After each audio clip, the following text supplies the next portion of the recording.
the folks and get them together. But June 19th is happening, and within the city of Las Vegas, Miss D. Evans has been doing things to get it recognized.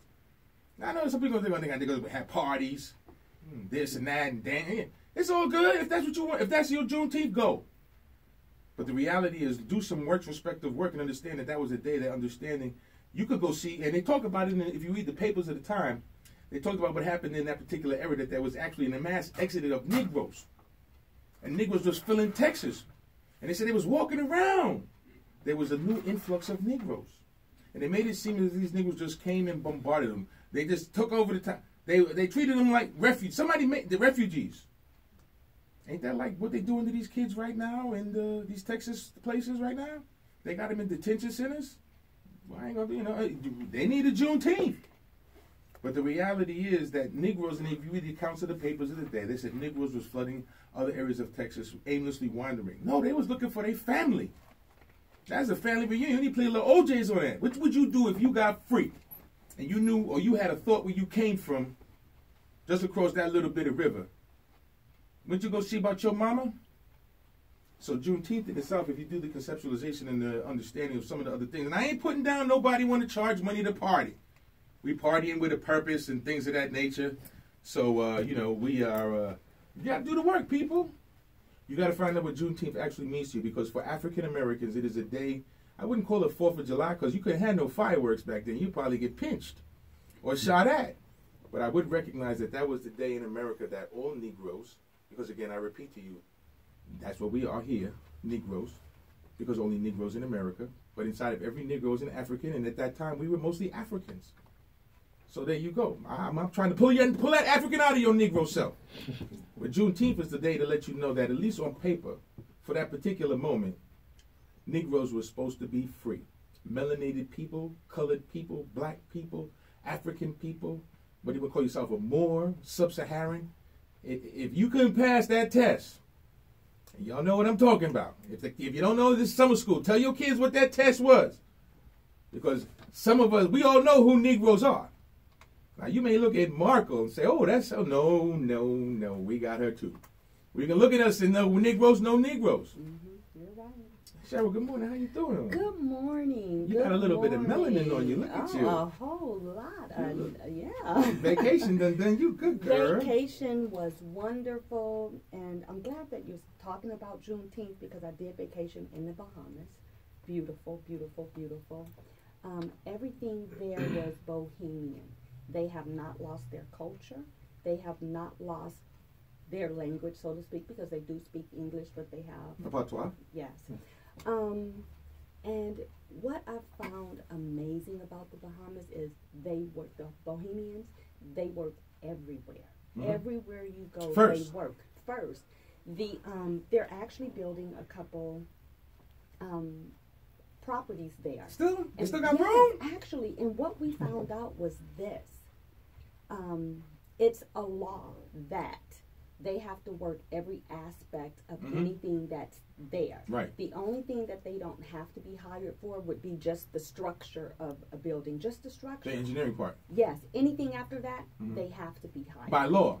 By law. And those are outside corporations that build those places. And there are a lot of Asian companies that are building things there, and they're not allowed to bring in their people to do anything other than the structure. And I just thought that whoever way back put that into law was really looking out for them. I believe it was, I want to say it was the Prime Minister, and it was in, oh man, I've forgotten more than I know now. I know this cat, I know this guy's name, it'll come to me later. But he put it in as part of the Bohemian law that outside contractors have to. And also in Bohemian law, Bohemians cannot gamble in the casinos. And they cannot. They cannot gamble in the casino. So check that out. Now that's what's called infrastructure building. Yes. They really take care of they, okay, understand. Because it was kind of a shock to me. They truly take care of their own. They are number one for everything. And they're not trying to lead the country. And they are not giving up, they're not giving sovereignty. Up that. Yeah, they're not. They're not allowing the Europeans or Asians or whomever to come in and take away their culture, their language, their food, their everything. Like when you go to the Bahamas, you are truly getting their culture, just everything about them. So it was a wonderful experience, and they celebrate Juneteenth, and they recognize their African ancestry. Correct. No, they truly recognize and embrace their African ancestry, and they celebrate Juneteenth. Yes. Negroes was free. Yes. Anyway, we got Dee in the place to be, who's just celebrating her Earth Day. That's right. So young caller, wish you happy birthday, because Miss Dee Evans has been doing the work in the state here to get recognition for Juneteenth. Miss Dee Evans has been the one who's been getting the commemorations from the county, state, city, municipality. The one who's doing the work, y'all. That's all I can say about that. So she's invited me to be part of an event that's happening today at the West Las Vegas Library at 1 o'clock, I believe, where we'll talk about Juneteenth. So if you're home and you want to get some more knowledge, she's had the opportunity to sit and let me give you some. Is going to propose herself this afternoon. But she's been doing stuff all week. It's Juneteenth week. They had the flag raising. They've had twice. They've had the colors of the Las Vegas sign. Remember last year changed. So the ones who do the work. And that's what I want to celebrate. I know there's folks doing Juneteenth stuff. I ain't faulting you, but maybe you need to go back and get a refresher course. Because if you're making money, I'm going to leave that alone. I'm just going to say, Juneteenth is free. Y'all Negroes is free. But I'm not going to mess with that, because it's more important about the celebration, however you feel. Because even when some Negroes was free in Galveston, some of them, I'm sure, was out there the next day. I said, well, you know, I had to do this. You ain't getting paid for it? Well, you wasn't getting paid for it before, but this is what I do. I'm still going to support the cause. So if that's how you feel, because as Harriet Tubman said, I'd have freed more of them. All right, if they knew Juneteenth was around. But in any event, good morning, Dee. How you doing? Thanks for doing the work. Thanks for all the stuff you do for Juneteenth all year long. I stay in contact with you. Let's talk about what you got going on. And happy Earth Day again. Good morning. Thank you for inviting me back. And thank you for the well wishes. A couple things. That was General Granger with the Order Number 3 in Galveston. And the Emancipation Proclamation actually only specified the states in rebellion.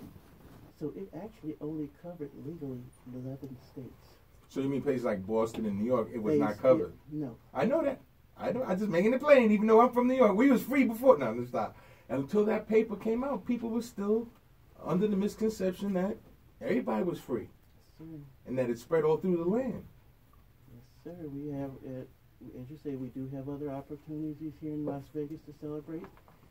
When I came out here, there was the one, and then there was the two of us. This year, I've seen 4 other events this year posted in Las Vegas. And I ask everyone to celebrate all of them. If you cannot get to our event, go to another one. It doesn't matter. Juneteenth belongs to everyone. Right. So, to those crabs in the barrel that don't want you to gather to come to our event, please, I have no problem. Go out to theirs. Enjoy their celebration, but understand why you are celebrating. Why you are dancing. You are dancing because 250 years of slavery was ended 153 years ago. And we are out here, and we have our own. Today, we still have a form of slavery, but that's another subject. Call a mortgage.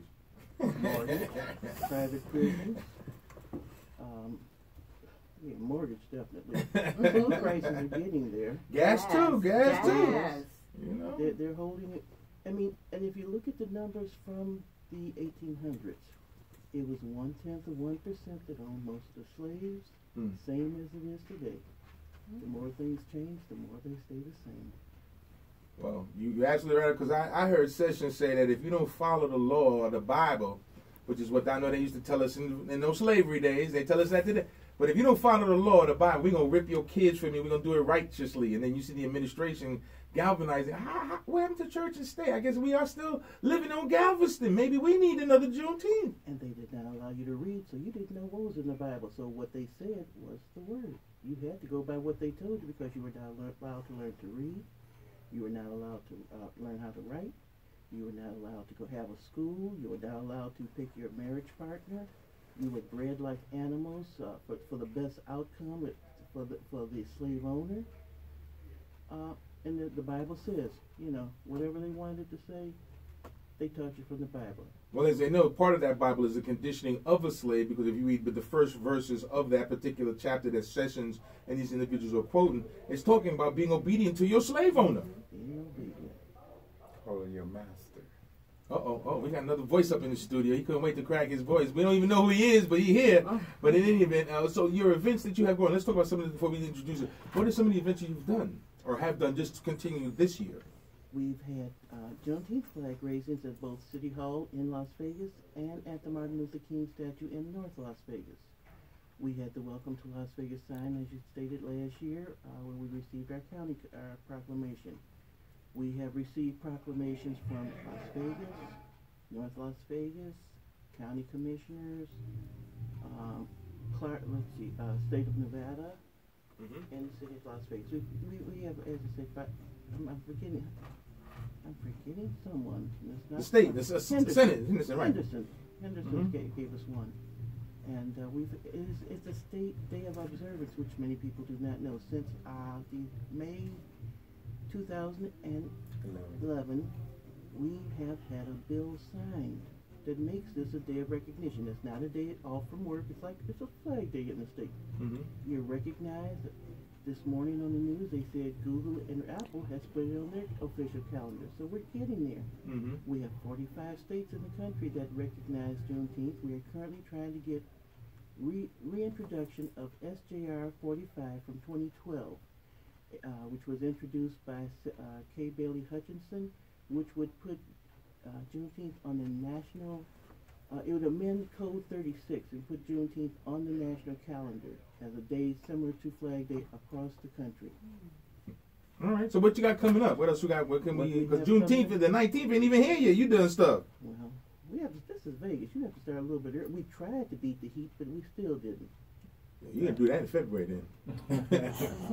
That's up to that person whose voice you're hearing that's not introduced yet. That's going to be his job, or the one in the other corner. All right. But Juneteenth is I birthed that baby. I brought it in here. Came in 2005. I worked with it. Quite frankly, I knew nothing about Juneteenth 20 years ago. Like most folks, it wasn't taught in school. I didn't hear about it, and I have a friend whose birthday is June 19th. Who was a school teacher, who was a principal. She never talked about Juneteenth. But I became involved working in the school system in Chicago about Juneteenth, working with their parades, came out here and they said, can you help us out here? And it took 3 or 4 years before I finally started getting some attention, but we got Assemblyman Munford, he got the bill presented, we got the bill signed, and that's where we're at today. So today we're going to be at West Las Vegas Library in the conference room. Tomorrow we will be at West Las Vegas Library in the theater. Celebrating. What time for both events? We will be in the conference room today at 1 p.m., 1 to 4, where you will be in charge and our host. Oh, I'm never in charge. Oh, well, I guess that's a little bit of that slave mentality. I step back. Tomorrow we will have community tables where we'll have 11 tables where members of the community will come out and distribute information, let you know what they're doing, such as a conservation group, like a genealogy group. A genealogy group? Genealogy. You still got to get past that 1870 wall on the census. Okay. We still don't know, and we talk about our ancestors, black, but a lot of our ancestors happened to be white too, so. No doubt. You need to untangle a lot of that stuff, but the records aren't there unless you can go down to the county papers. You can go a lot online, Ancestry, Family Search. You can start your search there, hit all your senior members in your family, and see what they can remember before you lose them. Which is where we're going with the Legacy Awards that we're doing tomorrow. We're recognizing 16 members of our family in June in Las Vegas that have contributed to the community. We're going to recognize their contributions to the area, their contributions to the military, and unfortunately we will have to recognize the passing of our first Juneteenth award winner. In 2010, Galib Galab was our first award winner. And I called his house a couple days ago, I think it was Sunday, and his wife answered the phone and said, we're asking all the previous winners to come to the event. we'd like to re-recognize him and introduce him. And she says, I'll give him the message. And a day and a half later, I look on Facebook, our national Facebook there, and it says, my husband of 38 years is gone. Total shock. Our condolences. A lot of people in the community are well aware of Mr. Galop's contributions musically and spiritual to this community when Vegas was a smaller black community, if you will. Well, he's also from Chicago, which also ties him into us because I'm from Chicago. So I came here looking. I had heard his name for years, but by the time I recognized him, he was already out here. Well, you know, don't start talking about outsiders because these Vegas folks get mad because, you know, they clean Vegas. You can't be no outsider here in Vegas. Go ahead, Cheryl. Go ahead, she's frowning. Is there a real Vegan in the room? Yeah, Cheryl, born and raised. No. 6 generations. 6 generations. We need to take a picture of the two of them. Do they genealogy? Definitely. We were trying to find someone in Vegas who descended from Galveston. Have not been able to find anyone. So if there's any of your listeners who is from Galveston, who can go back to that 1862, 1863 period, we'd love to hear from them because we'd like to work on their genealogy to bring them forward. Well, I guess you want to crack the phone line there. If you from Galveston, if you knows about the water, because I've been to Miss La Rubia McDaniels, a good friend of mine, no longer Miss McDaniels, but anyway, that's how I found out about Galveston. And it's hot, and it's humid. But in any event, it's a great place. But if you from Galveston, you know about this thing called Juneteenth. We definitely want to get your input. So hit us on the phone lines at 702-647-3688. What's up with the Galveston folks? Vegas got some of everything in here, you know. They're here. They're just hiding under covers. They still don't know they free yet? No, I'm just kidding. The event that you're hosting on Friday, today and tomorrow, what are the times again? As I said, today it's 1 o'clock. Tomorrow we will start, the doors will open at 10 o'clock for the lobby tables. And then we will go into the theater, and it will start at 12 o'clock. We will begin with a video on the history of Juneteenth. So we're going to have a 10-minute video which is going to tell folks a little bit about the Juneteenth. We will have a presentation from the Black Gospel Theater. Miss Fanny Henry Faylew. Yeah, never can quite get that name. It's Fanny Hayes. Fanny Lou, she will be there and she will do a presentation. We will have a presentation by the Buffalo Soldiers on Kathy Williams, who was the first female Buffalo Soldier. Buffalo Soldier, first female that was in the Army. And today we're also recognizing the military. We have women in power in the military in all branches. We have admirals and generals. We have fighter pilots. So we're recognizing the women.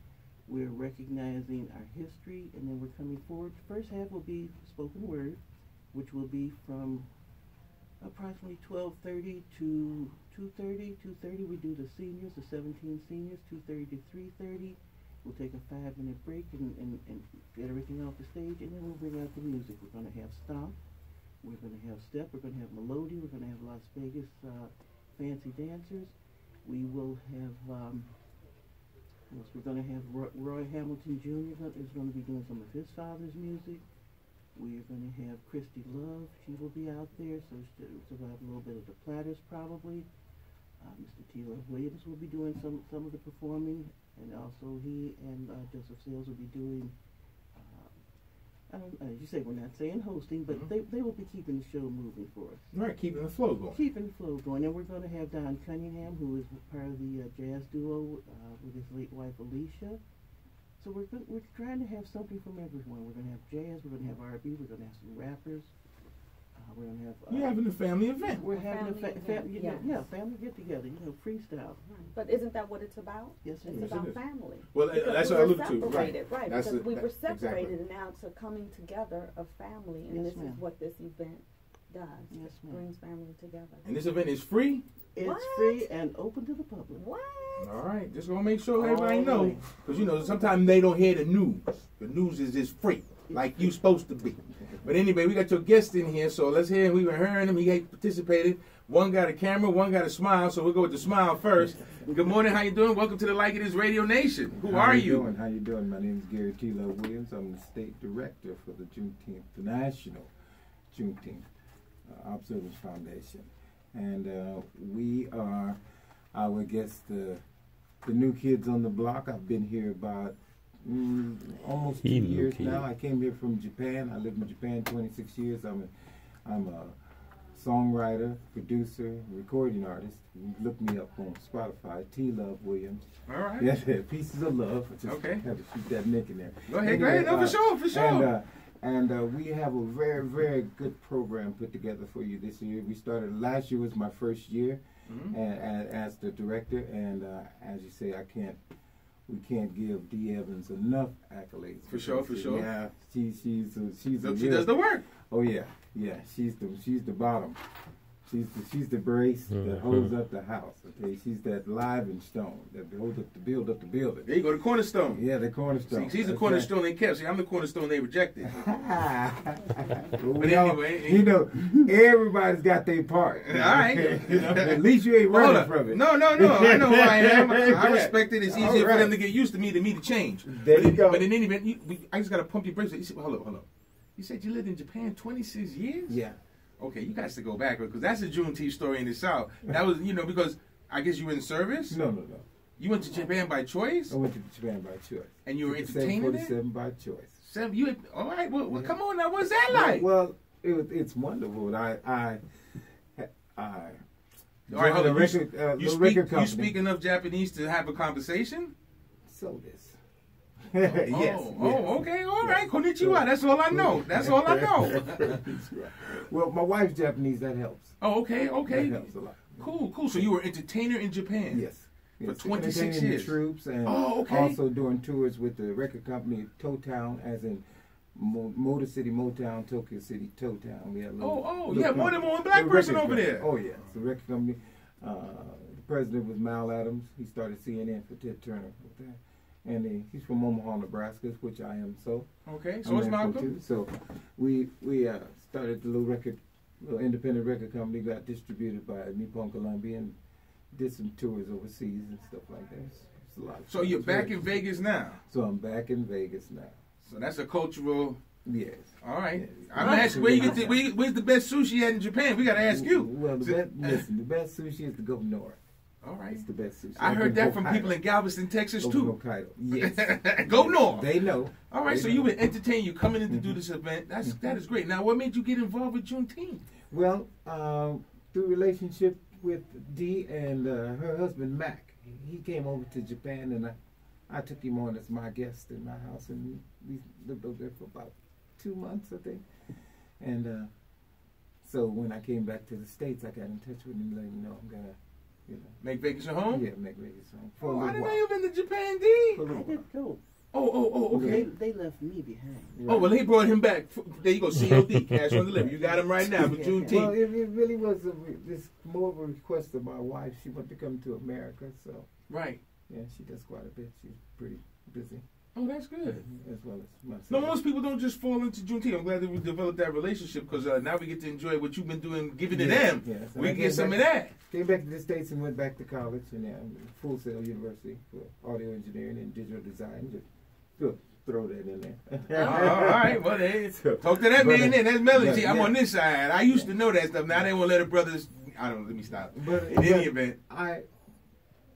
Dee them came up with the ideal about a year ago, and they called me and said, listen, this could be a great platform for you to get to know the city, get to know the people, get to work with the community, and get your name out there as an artist as well. And I have some wonderful material. I'll be happy to play it for you at any time. Okay. Well, Dee been doing the work. You intercontinental, interglobal. And my husband's an international performer, so. He went to Japan and came back talking about T-Love. T-Love came to America. I had to meet him. Now you have him. Now he's on the program in the Vegas gym. Y'all better get with him because he just got here. Now he's the director for the state. He is the one that will be doing all the state activity. I'm actually working national now. Oh, you done moved up. I'm national communications. Oh, I'm gonna have to call him first to get to you. No, you know. All right, I appreciate that. That's how they kept some of us in Galveston when they said, "Where you going?" I'll be back. Now you never came back. You can call me too anytime. All right, cool. I'm always open to learn. That's all. No. You're giving back, and that's what we try to do here. At least this particular time that I'm granted to try to make people aware of the give back. Because a lot of people say they're doing things, very few do. Yeah. So that's what I'm saying. You got stuff going on, we want to know, because this is a black station, black directed, black governed, if you will, and black supported. So if there are things going on that you are not familiar with, that you want to be familiar, just put on 88 any old time. We got the information. If you got it going on, we want to put it out there for you too. I love the station. I listen to it in my car quite a bit. Yeah, that's what we want you, a captive audience. Yeah. Because that's how they had us in Galveston. There was a captive, there was no Power 88 down there back then. So as you look forward to the rest of the stuff happening, I just say, thanks again for doing all the work. Thanks again for making the state aware of it. And as you said, we want to support everybody who's got events going on. But I just know the ones who do the work, the ones who get the recognition, get the paperwork done from the system. I mean, the system know who you are. Yes, sir. So I appreciate that, because, unfortunately, when the system know who you are, that's the double-edged sword. They come for you first. They come for the regular folks first. Oh, yes, and when you look at the national webpage, Dr. Myers has put my picture directly under his as a target. Oh man! Well, listen. Before we talk about targeting, let's talk about this flag. Y'all we got a flag. Got an additional flag, not the traditional red, black, and green. No, it's red. It's red and blue actually. Okay. With the star, and it is by Ben Haith, who is one of our East Coast directors. Designed it and gave us authorization to use it across the country. What's the purpose of that flag as opposed to the one we're familiar with, the red, black, and green? Well, the red, part of it does designate a connection to Texas. And there are other, if you go to the website, nationaljuneteenth.com, it will give you the 5 designated points relating to the flag and what it stands for. So, if you could go over them, do you have them with you? Maybe I don't want to put you on test. No, I did not bring. Oh, I guess I did. Actually, it's in the car. Okay. But that's something for us to do. Let's go look it up, because these 5 points are things that we have been looking for from that time. I ain't saying we've fallen short, but I said Dr. King told us we got to check, and some of y'all remember that had that big red stamp on it, NSF, insufficient funds, and that check has come back. But if you look at some of the things that the Juneteenth organization as a national organization is trying to bring in, ascribe to us, these are things that we were supposedly guaranteed or our American right to have. I don't want to pose it like that, but that's the question. What are we doing? Because here we go, 2018, Juneteenth, and we still asking for the same stuff that we wanted back then? Well, I don't know. We got lots of leaders out here. Things have improved. Things have improved? We do have the choice of who we can marry. We still may not make the best choices. Well, I don't know about that, because some of this 50-70% of the audience divorced. We do not need a pass to leave the plantation. Well, actually, you still do, because you can't leave the country without a passport. But go ahead. I'm just talking about Dennis. I'm just hoping they take Dennis Rodman's passport. Take his passport, please. No, you can get out without a passport. You just can't get back in. Oh, well. Even with a passport, you don't know. Right, because, they do refuse people when you're getting... No, to other countries, you can't be refused. Yeah. Right. Malcolm was refused. Right. They didn't want that kind of rhetoric over here, they said. Right. But in any event, we move... So No. even if you have it, you can't get in and out. So you're right. I back down and out. No. I'm just messing with Juneteenth, because it's messing with me. I'm looking for things to be free. But the things that they espoused back then, because even if you look at it, and I will tell you what Dr. Claude Anderson has made me aware of, there was more Negro land ownership in that year than there is now. Oh, definitely. We've lost all of our black farms. Y'all don't get that. I don't care if you got a little mortgage. I'm talking about ownership. Because I mean the bank ownership, because Negro ownership at the time Emancipation Proclamation was signed is at an all-time high. Right. We are. Mississippi Delta is the poorest place in the country, along with Pembroke, Illinois. In Chicago, we have a group called God's Gang that's been teaching food sustainability, where they're teaching the children to try to go back and pick up some of those older skills so that they can survive in the event of ... 45. And anyway, we got another guest, and he's shuffling papers and doing all kind of stuff. He passed the camera off. Who are you? What do you do? And thank you for coming to the Like It Is Radio Nation, your constituent. Thank you. Hold on, let's get your mic on and get it up there so we ain't got to yell. All right, thank you. You good? Yes. Thank you for having me, Brother Franklin. And I am Joseph Sales, 6th generation native of Las Vegas. My mother, Marietta Sales Clinton, my grandfather came here in the early 40s. But I'm part of the National Juneteenth Observation Foundation's Nevada chapter. I joined on last year to help just bring some local flavor and pull everything together and just work to make sure that we get educated about Juneteenth, I kind of shut up when I start hearing you talking because you be going so deep. I'll be like, man, this brother, I don't know. You got so much knowledge, and I love listening to you. You know, brothers like yourself, they come forth and bring this information and help our communities grow, because the more we know about our past, the better we can appreciate where we are, and the better we can understand where we can go. No doubt. So that, and I just wanted to validate what the sister said about the Bahamas. I have some family members that went over to Erie Clinton's, my brother. And I have some y'all wrong. folks from Might put me on blast.